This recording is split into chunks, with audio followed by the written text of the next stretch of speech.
What is going on, YouTube? Reverse John Stanek from Johnny Radio here, bringing you another Viva La Vinyl classic album review. And I'm so excited today to be talking to you about one of my favorite duos in all of music history, Hall & Oates, and their 1981 classic, Private Eyes. Gotta love this album, if not just for the title track alone, which in my opinion is their best song.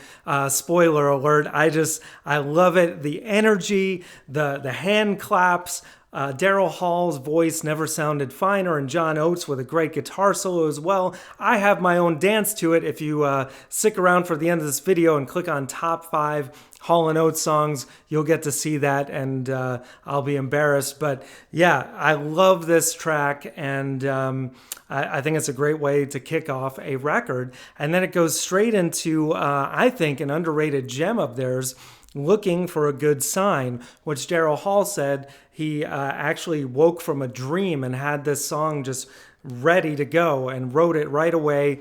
And it was kind of an ode to the Temptations, which Hall & Oates were heavily influenced by a lot of soul artists from the 60s. You can feel that kind of rock and soul fusion in their sound just throughout the album and really throughout their career, which started in the 70s with songs like Rich Girl and She's Gone and continues well into today. As a matter of fact, they are still out there doing their thing. But I think this was really their peak in the early 80s. I mean, album after album, every year they were churning out an album. And of course, the 80s were a different time. It was more about the singles than the album. I mean, this would not be up there with some of the albums behind me, for example, as far as concept albums or anything like that. That wasn't what they were going for. They really wanted those, hit singles, and boy, did they really score a couple of them with Private Eyes and, of course, with I Can't Go For That, in parentheses, No Can Do, which hit even bigger on the charts. They scored a #1 on both the pop charts and the R&B charts, which is really cool when you think about it for these two white guys from Philadelphia to be at the top of the R&B charts. And then, of course, the song has been sampled by many R&B and hip-hop artists. As a matter of fact, if you haven't seen, it's a really cool live version of Daryl Hall at Daryl Hall's house with Cee-lo Green performing this song, and it is just so cool. They go on an extended jam at the end.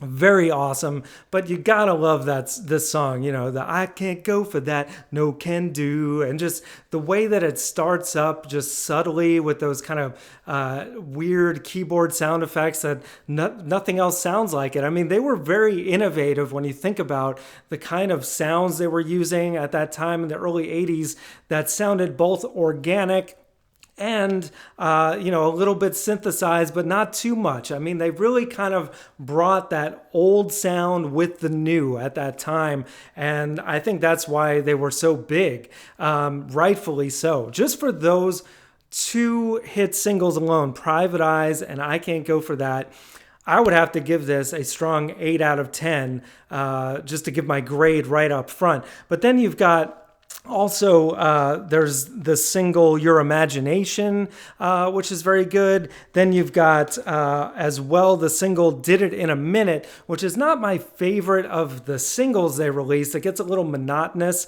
Some songs are stronger than others. Definitely, I think the weaker songs on here, just because I'm not crazy about John Oates' voice, the ones that he sings, Mano a Mano and Friday Let Me Down, are probably two of the weaker, not the weakest, but as a matter of fact, even though I'm not crazy about his voice, Daryl Hall, of course, has the stronger of the two.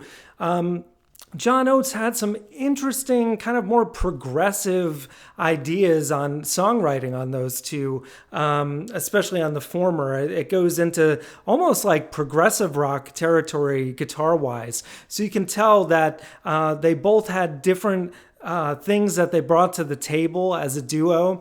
Daryl Hall, obviously the piano guy and much more into that soulful R&B sound, and then Oates bringing in more of the rock sound. And it's just a collaboration like Simon and Garfunkel, who I just did a top 5 of last week on this channel. You should definitely check that out.